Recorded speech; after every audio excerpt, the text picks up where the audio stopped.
Malinaw ra sa kinatibukan ang kasaulugan sa Valentine's Day sa Mandaue City. May mga nadakpan hinuon ang kapulisan sama ni usa ka batan-on nga nakuhaan og armas. Ani ang akong report. Gihulagway sa Mandaue City Police Office, malinaw ra sa kinatibukan ang kasaulugan sa adlaw sa mga kasing-kasing kagahapon. Gialerto ang kapulisan sa mga dapit suruyanan ug dagsaan sa mga tao. Lakip sa giparovingan ang palibot sa mga pension houses ug motels nga adtuon sab sa mga managhigugmaay. Apan gihulagway ni Senior Superintendent Julian Entoma, nagmingaw ra ang sitwasyon. Duna hinoy mga nangahubog nga natala. Gapon hubog.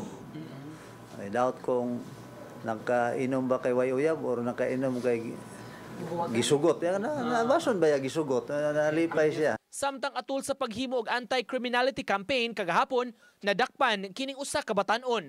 Nasigpatan si Mark Anthony Matunog nga nagbitbit og armas, usa ka 38 nga revolver. Nakakuha gun ba kuan kay may revolver man gahapon. Uban ni Godfrey Relien, Nico Sireno, Balitang Bisdak.